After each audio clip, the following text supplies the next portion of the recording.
Assalamualaikum warahmatullahi wabarakatuh. Ikuti dan kunjungi channel YouTube Maulizul Akbar NAD. Subscribe, like, share, komen.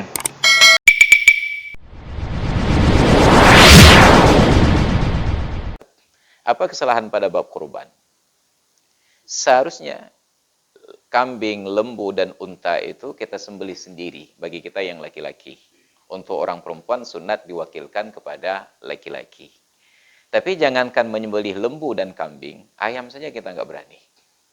Sebelum ayam disembelih kita udah pingsan dulu. Ya, maka dalam bab ini kita kagum kepada tentara-tentara ISIS itu. Manusia disembelih.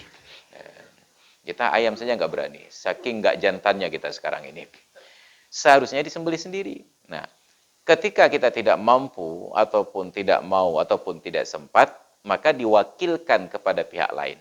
Dengan catatan, tidak boleh orang yang menjadi wakil kita melaksanakan penyembelihan itu mengambil ongkos dari keutuhan binatang kurban tersebut. Apakah diberikan satu tumpuk untuk dia, atau sama-sama dapat satu tumpuk untuk dia diperbesar tumpuknya, atau ditambah tumpuk yang lain, atau diberikan kulit, atau diberikan kepala. Kalau ada pemberian dari keutuhan binatang kurban itu untuk panitia penyembelih, maka batal kurban. Kenapa? Karena ada hadis Nabi yang menyatakan, "Mamba'a jilda udhahiyatihi fala udhahiyatalah." Barang siapa yang menjual kulit binatang kurbannya, maka tidak ada pahala kurban. Bukan nggak ada pahala, yang tidak ada pahala kurban. Lalu pahala apa yang dia dapat? Pahala bersedekah daging. Beda pahala kurban, karena fadilahnya jadi tunggangan. Kalau bersedekah daging, hanya catatan pahala saja di sisi Allah Ta'ala. Dan itu menjadi masalah hampir di setiap kepanitiaan. Saat kita tanya, ini kulit mau diapakan? Mau dijual, Pak Ustaz. Selama yang menjual itu pemilik ataupun wakil-wakilnya, maka batal kurban. Lalu diapakan kulitnya? Terserah. Mau diambil oleh pemilik, dibuat sepatu, dibuat aksesoris, dijadikan kerupuk, dan lain sebagainya, terserah. Yang jangan dijual, yang jangan disewakan. Maka termasuk dalam makna jual nanti, oleh pemilik kurban, kulitnya itu diolah, dijadikan, kan ada hiasan-hiasan dinding itu berbentuk kaligrafi. Setelah sekian lama oleh anak cucunya dijual, karena nilai historisnya itu meningkat. Ini dari kakekmu dulu yang Presiden Republik Chet Keung. Ya, meningkatlah nilai historisnya. Dijual, batal kurban kakeknya dahulu. Maka hanya boleh dipakai untuk kemaslahatan sendiri, atau diberikan kepada orang lain manfaatnya, atau kalaupun boleh dijual, yang boleh menjual itu hanya orang miskin ketika sudah menjadi milik mereka. Maka saran saya, kalau ada daging kulit binatang kurban, serahkan langsung pada orang miskin. Ini untuk Bapak. Orang miskin itu terserah, dia mau buat kerupuk, mau dia cincang, dimasak, dibuang, atau dia jual. Kan tadi katanya nggak boleh jual. Yang tidak boleh jual pemilik dan wakilnya. Orang miskin ketika sudah menjadi miliknya, silahkan dia jual uangnya untuk manfaat dia. Didengar oleh panitia. Jadi orang miskin boleh jual Pak Ustaz? Boleh. Kami panitia nggak boleh? Nggak boleh. Oh, kami udah paham. Nah, udah paham ini yang bahaya. Nah, kenapa? Mereka cari orang miskin. Pak, tolong jual sebentar. Nanti uangnya bagi dua. Karena kita selama masih ada celah untuk apa menyerah. Ya, ini yang jadi masalah bagi kita. Nggak boleh akal-akalan. Jadi serahkan saja, itu menjadi hak fakir miskin. Kalaupun fakir miskin ini nggak tahu mau jual kemana, kita bisa memfasilitasi dengan mencari pedagang kulit. Pak, ini kami hari pulang di kampung ada penyembelihan kurban, mungkin ada banyak kulit yang mau dijual oleh orang miskin yang menjadi pemiliknya, tolong datang sana. Tapi tidak boleh ada agen untuk hal-hal demikian. Maka supaya kurban kita sah, ketika meripe, patungan mengumpulkan biaya kurban, itu jangan hanya untuk binatang ternak. Berikut dengan biaya penyembelihan dan cincangnya itu. Untuk seekor kambing mungkin 100.000, seekor sapi mungkin 500.000. Maka kalau 2.500.000 kita kumpulkan uangnya, ambillah 2.400.000 beli binatangnya, yang sisa untuk ongkos panitianya. Jadi jangan sampai panitia nanti ambil ongkos dari keutuhan binatang. Itu fatal, membatalkan hukum kurban. Kalau sudah disediakan ongkos, tidak masalah, mereka tetap menerima daging kurban. Yang jangan mereka minta lebih, karena harapan itu adalah kekurangan dari ongkos pelaksanaan. Jangan sampai demikian.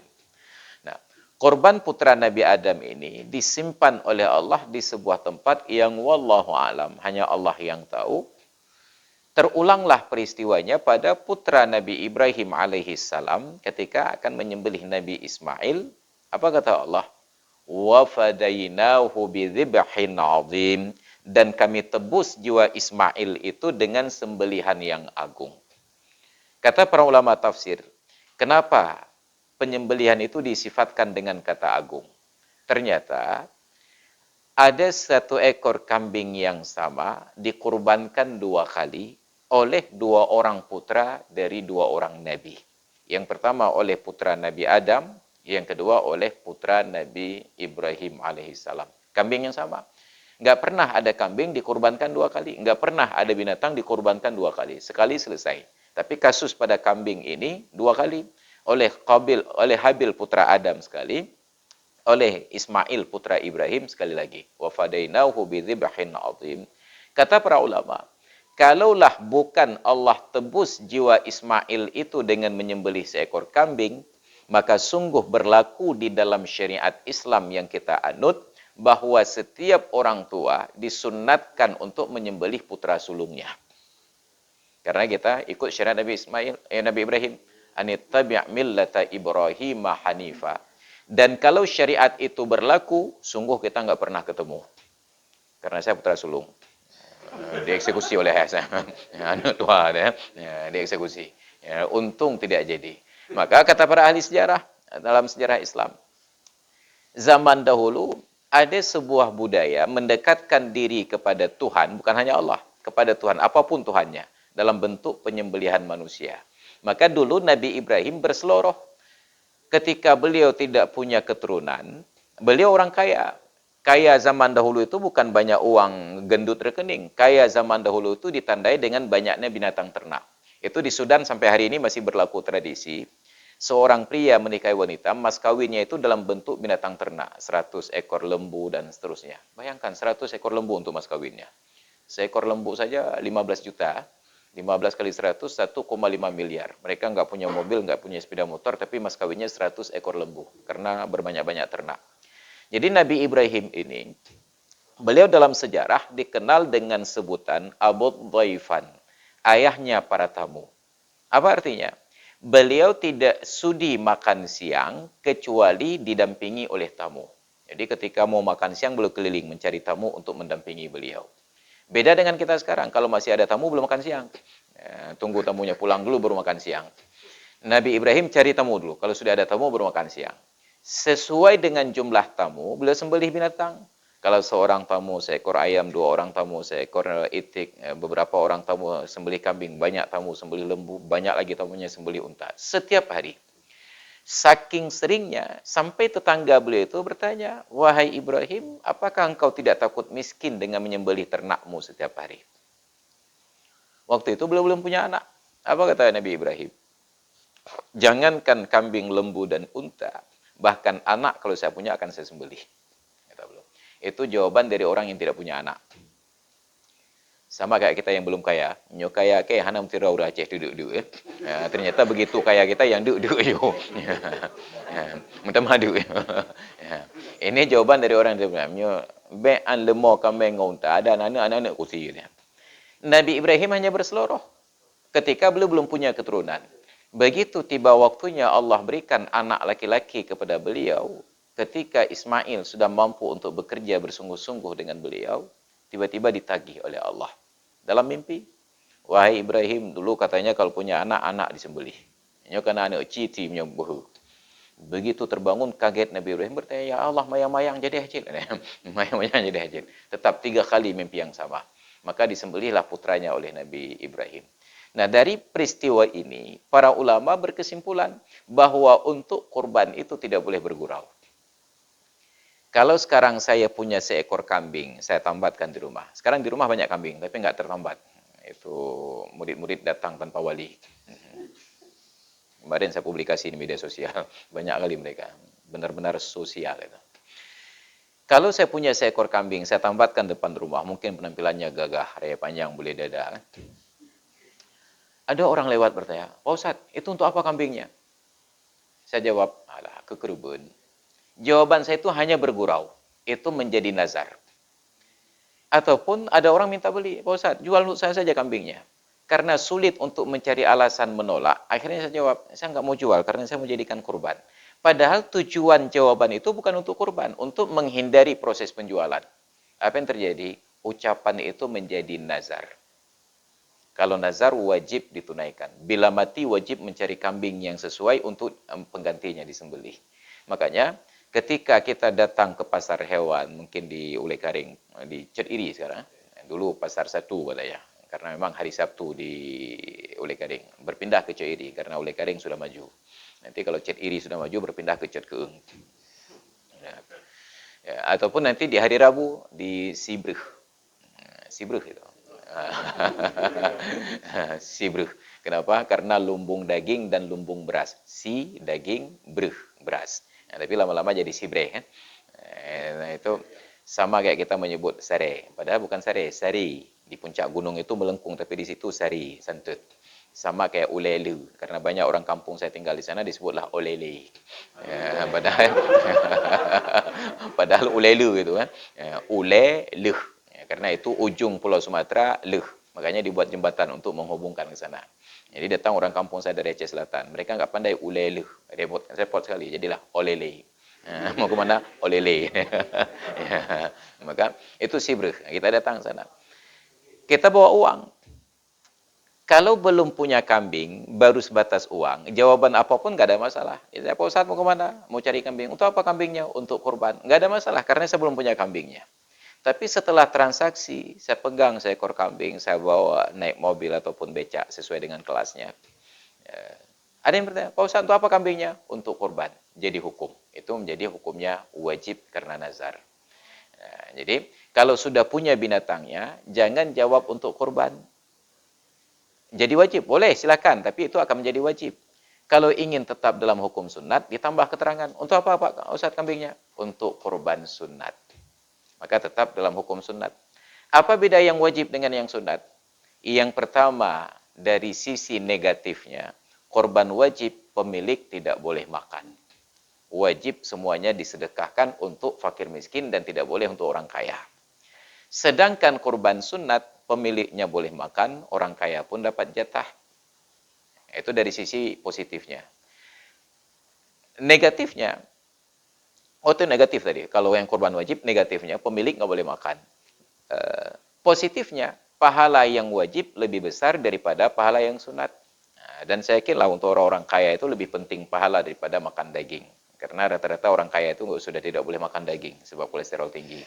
Ya, jadi niatkan saja yang wajib. Ya. Sedangkan yang sunat, pemiliknya itu boleh makan. Nah, maka peruntukan kurban sunat, yang pertama untuk dimakan sendiri oleh pemilik, yang kedua untuk disedekahkan kepada fakir miskin, yang ketiga untuk dinikmati oleh tetangga-tetangga walaupun bukan orang miskin. Maka orang kaya dapat hak dari kurban. Bedanya, hak orang miskin boleh mereka perjualbelikan, sedangkan hak orang kaya tidak boleh diperjualbelikan. Misalnya, di kota Banda Aceh itu kan seorang camat membawahi 10 kampung. 10 kampung. Setiap kampung itu ada banyak kurban. Pak Kecik tentu teringat Pak Camat atasannya. Maka kata Pak Kecik, ini kita antar ke rumah Pak Camat 2 tumpuk. 1 tumpuk itu 2 kilo. 4 kilo. 10 orang kecil, 40 kilo. Daging tok-tok. Begitu bertumpuk daging kurban 40 kilo di rumah Pak Camat, istri Camat berfikirnya, hoda balik tadi. Kata Pak Camat, tapu belau mentang. Buka lapak lah Pak Camat di depan rumahnya jualan daging. Haram. Kenapa? Karena dalam kapasitas bukan orang miskin, hanya boleh untuk makan sendiri, disedekahkan kembali, dikendurikan, atau disimpan dalam freezer. Karena tidak wajib kurban itu habis dalam masa 4 hari. Yang penting kurban itu disembelih dalam masa 4 hari. Jadi boleh disimpan dalam durasi waktu yang lama. Ini tentang kurban yang sunat. Boleh makan sendiri, sebahagiannya disedekahkan, sebagian besar, kemudian sebahagiannya dihadiahkan kepada tetangga-tetangga yang bukan fakir dan bukan miskin. Nah, yang makan sendiri ini, paling bagus kata para ulama, dia makan hanya 3 suap saja dari hatinya. Untuk mengambil berkah. Karena di dalam Al-Quran Allah perintahkan, fakulu minha Makanlah kalian dari kurban tersebut, wa at'imul ba'isal faqir, dan dimakan orang yang sengsara lagi orang fakir. Sedangkan pendapat yang lain menyatakan makan boleh suka-suka hati. Ada pendapat pula yang katakan boleh seluruh daging kurban itu dimakan oleh pemiliknya. Sebab substansi dari kurban, sepelit-pelit orang yang mau berkurban adalah di pagi hari raya sampai 3 hari berikutnya, dia sembelih seekor binatang yang memenuhi syarat, walaupun untuk konsumsi pribadi. Itu sepelit-pelit orang yang berkurban. Hari kedua hari raya kita seret kambing seekor ke pekarangan, kumpul tetangga-tetangga yang fakir dan miskin, 2 bawa plastik. Setelah disembelih, dikuliti, dicincang, masuk plastik, bawa masuk ke dalam. Diprotes oleh tetangga, dengku hendak bagi kau? Kita jawab, ini kurban pribadi. Sah kurban. Tapi itu sepelit-pelit orang yang berkurban. Pertanyaannya, adakah yang lebih pelit? Ada, bahkan tidak mau berkurban. Ya, maka pelihara semangat berkurban itu dengan menyembelih binatang pada salah satu dari hari-hari tersebut, dan pelan-pelan kita naikkan standarnya. Maka hadirin sekalian yang dirahmati Allah, kalau begitu, apa substansi dari kurban? Yang pertama, sebagai wujud rasa syukur kepada Allah Ta'ala, bahwa sepanjang tahun kita diberikan nikmat dan lebih. Maka Nabi mengeluarkan ancaman. Man kana lahu sa'atun falam yudhahi fala yaqrubanna musallana. Barang siapa yang mempunyai kelapangan tetapi dia tidak mau melaksanakan kurban, jangan sekali-kali mendekati tempat salat kami ini. Di zaman sahabat tabi'in dan orang tua kita dulu itu menjadi ancaman. Orang kaya tidak mau berkorban, jangan dekat-dekat ke masjid kami ini. Sekarang itu tidak bisa dijadikan ancaman. Kita bilang ke orang kaya, Bapak orang kaya, kalau nggak mau berkorban, jangan pernah dekat ke masjid kami ini. Alhamdulillah. Memang nggak pernah dekat. Ya, jadi karena tidak berkorban, kenapa nggak pernah datang ke masjid? Dilarang oleh Pak Imam. Kenapa? Karena nggak berkorban kemarin. Katanya. Ini jadi masalah. Jadi yang dulu menjadi ancaman, sekarang menjadi kebahagiaan. Maka na'udzubillah, itu ancaman dari Rasulullah. Jadi, kurban itu yang pertama wujud rasa syukur bahwa sepanjang tahun kita baik-baik saja.